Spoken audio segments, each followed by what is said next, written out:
গঙ্গাসাগরে এই মেলা আগে ভাঙন রোধে উদ্বিগ্ন প্রশাসন। এক মাসের মধ্যে পরপর দুবার ভাঙল গঙ্গাসাগরের কপিলমুনির মন্দির সংলগ্ন এলাকা। সামনেই গঙ্গাসাগর মেলা। গঙ্গাসাগরের কপিলমুনি মেলা চত্বরের ভাঙন পরিস্থিতি দেখতে আজ একটি প্রতিনিধি দল গঙ্গাসাগরে যান সুন্দরবন উন্নয়ন মন্ত্রী বঙ্কিম হাজরার নেতৃত্বে। ঘুরে দেখেন মেলা মাঠ সহ 1 নম্বর থেকে 5 নম্বর ভাঙন কবলিত এলাকা। দিনের পর দিন কপিলমুনির মন্দির সংলগ্ন এলাকা চলে যাচ্ছে নদী গ্রাসে। বাদ পড়েনি বিদ্যুতের খুঁটি থেকে শুরু করে স্থানীয় দোকানপাট, বড় বড় গাছ, অস্থায়ী জলের ট্যাঙ্ক সবই চলে গেছে নদী গর্ভে।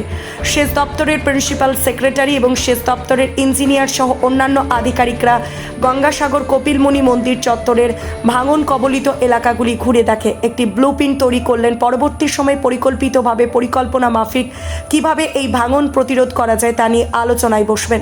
খুব শীঘ্র বাঁধ মেরামতির কাজ শুরু হবে বলে আশ্বাস দেন সুন্দরবন উন্নয়ন মন্ত্রী।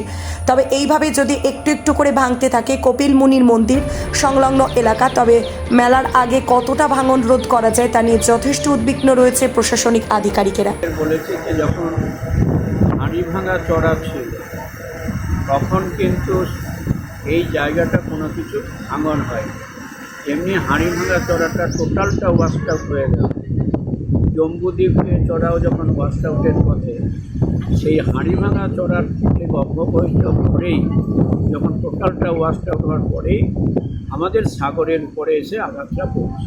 আর তো অনেক কিছু রয়েছে দেখছি এসে, বা আগামীকালও এসে দেখলাম, আজকেও দেখলাম বড় বড় ইঞ্জিনিয়াররা এসছে, মন্ত্রীমশাইও রয়েছে, বিডিও সাহেবও রয়েছে, অনেকে দেখছি অফিসাররা রয়েছে, তারা পরিদর্শন করছে। যদিও দেখছি তারা যে কথাবার্তা বলছে যে এটাকে আটকানোর প্রচেষ্টা করছে তারা।